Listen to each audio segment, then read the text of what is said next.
Very good morning, children. This is me, Roshan sir, your English teacher, and today I am going to teach you one of the most important topic of grammar, and that is the infinitive. Okay, as you can see in the main page, that is chapter 6, and you can take notes from your grammar book also. This is page number 36, and I am covering page number 36, 37, and 38, and 40. Okay, so these are page number, and you can take note from this page number also from your grammar book. Okay, so let's begin the topic, the infinitive. This is very new topic for you children, but you are very well known, you are very familiar with verb. So let's begin with verb. The infinitive means the root and base form of a verb. Okay, when we study verb, you know that I have mentioned, I have given you 5 form: v1, v2, v3, v4, v5. Okay, and what does base form means or root form means? Base or root form means v1. What? v1. v1 is called base form or root form, you can say. So we can say that infinitive, it means v1 form. Okay, otherwise v1 it means infinitive form. Okay, so let's see some example here: be, do, have, and write. Okay, so be is the base form of is, am, are, was, were, being. Okay, do is a base form of does, did, done, doing. Okay, so what does it mean? What does base form or root form means? You know about plant. Okay, all the parts of plant, stem, leaves, or branches, all comes from root. Okay, the base form is root, and it is originated from root. In the same way, is, am, are, was, were, being, these all helping verbs has been made from be. So be is a root form, be is a base form. Same way, have and write. You are very familiar with write. Let's see: write, writes, wrote, written, writing. Okay, so this is base form, right? v1, and v2, v3, v4, and this is v5. Okay, so our point will be on first form, it means the infinitive form. Okay, thus be, do, have and write are infinitives. तो हम कह सकते हैं कि ये be, do, write, have, ये सब infinitive है. There are 2 kinds of infinitive. Let's see second topic, second star. There are 2 kinds of infinitive. When we talk about infinitive, it has 2 kinds. Number 1, bare infinitive. Bare infinitive, the root form of the verb without to is called bare infinitive. Okay, so when we take verb without to, okay, without to, this is called bare infinitive. Let's see example so that you can understand very well. Number 1, I saw her weep. I saw her weep. Weep means cry, रोना, है ना. And weep के जो पहले है before है ना, there is no to. यहाँ पे to नहीं है, ये देखो ये to है ना, there is no to. तो एक ऐसा वर्ब, एक ऐसा बेस फॉर्म ऑफ वर्ब जिसके पहले टू ना हो, वो बेयर इन्फिनिटिव है. Second example, we made her sing. Sing के पहले भी देखो यहाँ पे कोई टू नहीं है, it means this is bare infinitive. Okay, and let's come into second infinitive, that is more important than bare infinitive. Sometimes we get confused which where we put bare infinitive or where we put to infinitive. But remember one thing, to infinitive is uses much more than bare infinitive. Let's see to infinitive, the opposite of bare infinitive. Okay, you can say the root form of the verb with to before means पहले, it is called to infinitive. to infinitive means एक ऐसा verb जिसके पहले to लगा होगा, that's it. I want to go now, तो go के पहले क्या है to, तो ये टू इन्फिनेटिव है, बेयर इन्फिनेटिव नहीं है. एंड वी हैव टू पे टैक्सेस, हमको टैक्सेस जो है वो पे करने चाहिए, है ना भाई. तो पे के पहले क्या है to, understand. So this is to infinitive and bare infinitive. We have two kinds of infinitive. Okay, that's it.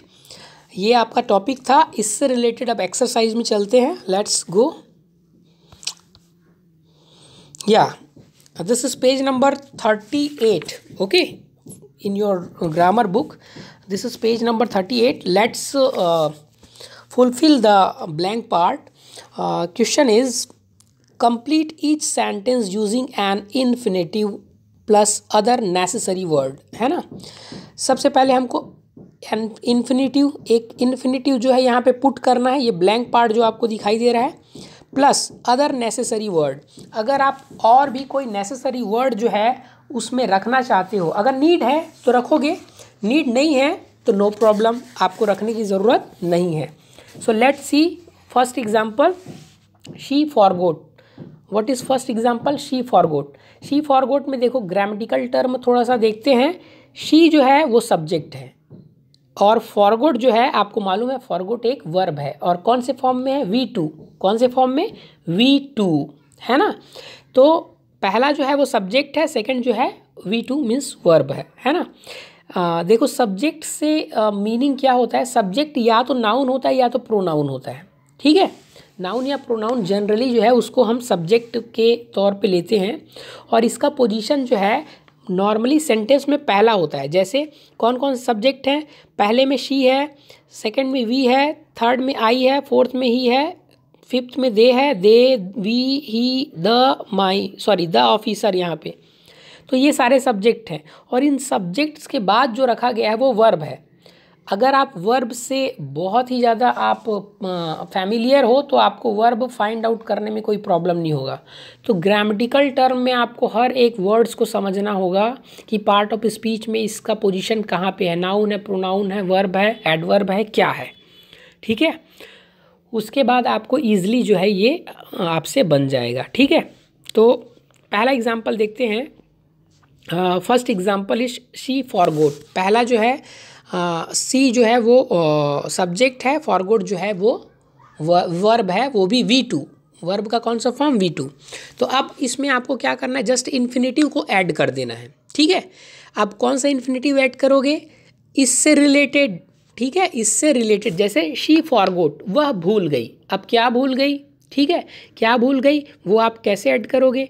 आप कोई भी वर्ब ऐड, सूटेबल वर्ब यहाँ पे ऐड कर सकते हो, सूटेबल जो सूट करे. जैसे वह भूल गई. ठीक है, तो क्या भूल गई? फॉर एग्जांपल हम लेते हैं she forgot to bring. To bring, ठीक है, यहाँ पे जैसे मैं अगर बोलूँ, यहाँ पे हम लगाएंगे टू और एक वर्ब देता हूँ मैं ब्रिंग. टू ब्रिंग हो गया. टू ब्रिंग मतलब वह लाना भूल गई. क्या? टू ब्रिंग मीन्स लाना भूल गई. ये टू इन्फिनेटिव है. तो यहाँ पे आप प्लस करके जो है आप लिखोगे शी फॉरगोट टू ब्रिंग. ठीक है, वह लाना भूल गई. अब यहाँ पे देखो ये क्वेश्चन में देखो अदर नेसेसरी वर्ड भी ऐड करना है. तो शी फॉरगोट टू ब्रिंग, वह लाना भूल गई. क्या? तो यहाँ पे और प्लस करके आप लिख सकते हो. यहाँ पे जब आप लिखोगे तो आपको प्लस नहीं, सिंबल नहीं लगाना है, मैं जस्ट एग्जांपल बता रहा हूँ. तो हर पर्स, क्या? हर पर्स. पर्स मीन्स आपको मालूम है. तो अब पूरा सेंटेंस क्या बनेगा? फिल इन द ब्लैंक्स में आप फिल करोगे तो she forgot to bring her purse, वह अपना पर्स लाना भूल गई. That's it. तो दो ही काम करना है आपका. सबसे पहले इन्फिनेटिव लगाना है जो सूटेबल लगे. क्वेश्चन के अकॉर्डिंग, और उसमें अदर नेसेसरी वर्ड अगर आपको ज़रूरत है, नेसेसरी है तो ऐड करो, अदरवाइज नो। क्वेश्चन 2 देखते हैं एक और ऐसे ही। वी डिसाइडेड, हमने डिसाइड किया, ये भी देखो V2 है और ये सब्जेक्ट है। वी डिसाइडेड, हमने डिसाइड किया, क्या डिसाइड किया, कोई प्रॉब्लम, क्या डिसाइड किया, है ना भाई। तो वी डिसाइड टू इन्फॉर्म, क्या, टू इन्फॉर्म, हमने इस डिसाइड किया टू इन्फॉर्म, मतलब ये आपका क्या है, इन्फिनेटिव है, टू के साथ, ये टू इन्फिनेटिव है, बेयर इन्फिनेटिव नहीं है, 2 टाइप्स में सेकंड टाइप है।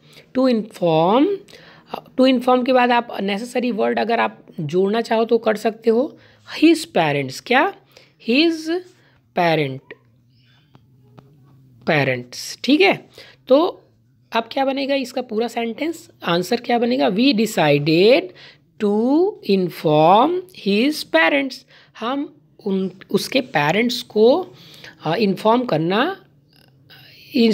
करने का डिसाइड किया, है ना। तो ऐसा आपका बनेगा। बाकी सारे जो क्वेश्चन हैं वो आपके लिए वर्क है, यू ट्राई इट, है ना। आप बुक से भी हेल्प ले सकते हो in case of not making, है ना, या फिर आप कैपेबल नहीं हो मेकिंग के लिए तो 1-2 के लिए। बाकी सारे जो अटैम्प्ट हैं वो आप अपने माइंड से करो, ठीक है। एंड एक और जो एक्सरसाइज है इसी से रिलेटेड एक और देख लेते हैं यहाँ पे, ठीक है। ये एक्सरसाइज भी जो है टू इन्फिनेटिव से रिलेटेड है। क्वेश्चन पढ़ो, जॉइन ईच पेयर मतलब यहाँ पे एक पेयर दिया हुआ है ना। तो देख लेते हैं, सेंटेंस यूजिंग टू इन्फिनेटिव का यूटिलाइज करके आपको सेंटेंस को क्या करना है, जॉइन करना है, जोड़ देना है। सेंटेंस देखते हैं, दिस शर्ट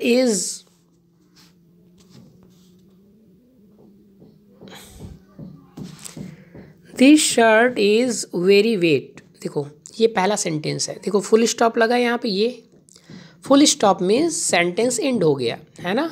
कैपिटल से स्टार्ट होता है और फुल स्टॉप पे एंड होता है। फुल स्टॉप लगने का मतलब वो सेंटेंस एंड हो गया। तो ये पहला सेंटेंस है। अब देखो उसके बाद सेकंड सेंटेंस क्या है, ये दूसरा है, I can not wear it. तो फर्स्ट सेंटेंस, सेकंड सेंटेंस, यहाँ पे 2 सेंटेंस है। इन 2 सेंटेंस को हम टू इन्फिनेटिव का यूज़ करेंगे और इसको ऐड कर देंगे, मीन्स कंबाइन कर देंगे, जोड़ देंगे। कैसे, देखो first sentence, this shirt is very wet, यह शर्ट बहुत गीला है। I can not wear it, मैं इसे पहन नहीं सकता, ये सेंटेंस है। अब देखो टू इन्फिनेटिव का इस्तेमाल कैसे करना है, ठीक है। सबसे पहले आप क्या करो, पहला सेंटेंस देखो, तो पहले सेंटेंस में जो आपको वेरी दिखाई दे रहा है, वेरी को आपको क्या करना है, रिमूव कर देना है, हटा दो बिल्कुल, ठीक है। और इसके जगह आपको लिखना है टू। कौन सा टू, वो भी देख लो, ये टू, TOO। वेरी का ही जो मीनिंग है वो टू भी होता है। वेरी मीन्स बहुत, टू मीन्स भी बहुत ज़्यादा, है ना भाई। तो वेरी की जगह में आप टू इस्तेमाल करोगे। जो फुल स्टॉप है उसको हटा देना यहाँ पे, अब हट जाएगा। उसके बाद देखो सेकंड जो सेंटेंस है, सेकंड सेंटेंस कहाँ तक है, I can not wear it. Second sentence में आपका पहला काम है वर्ब को फाइंड आउट करो। मेन वर्ब कौन सा है, तो मेन वर्ब है वियर। वियर मीन्स पहनना, वियर वोर वॉन, है ना, ये होता है वियर वोर वॉन, वियरिंग, वियर्स। तो फाइंड आउट करो आप पहला verb, main verb. Main verb के पहले जो भी है उसको हटा दो, जैसे आई कैन नॉट है, इसको रिमूव कर दो, ठीक है। और रिमूव करने के बाद यहाँ पे लगा दो टू, ये वाला टू, ठीक है। अब सेंटेंस रेडी हो गया, लास्ट फुल स्टॉप रहेगा ही। सेंटेंस क्या बना, देखो अब बना, this shirt is too wet to wear it, that's it, बन गया, है ना।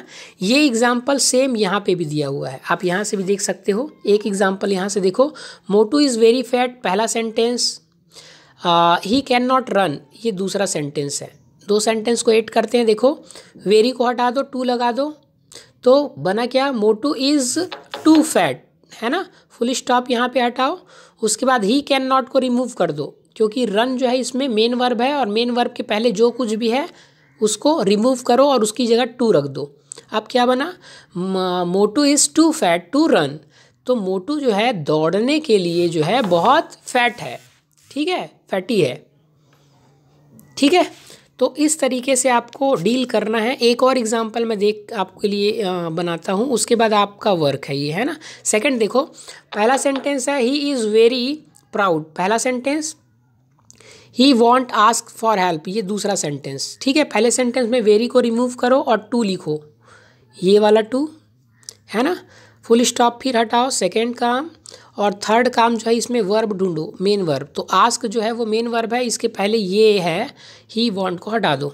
अब क्या बना देखो पूरा sentence, he is too proud, proud to ask, यहाँ पे क्या रखोगे टू, इसकी जगह में, ही वॉन्ट की जगह में टू रखोगे, आस्क फॉर हेल्प। तो ये सेंटेंस आपका बना। I hope you understand very well the infinitive. This is very important topic. So remember and learn by heart. Okay. Remember this and learn by heart. That's all for now.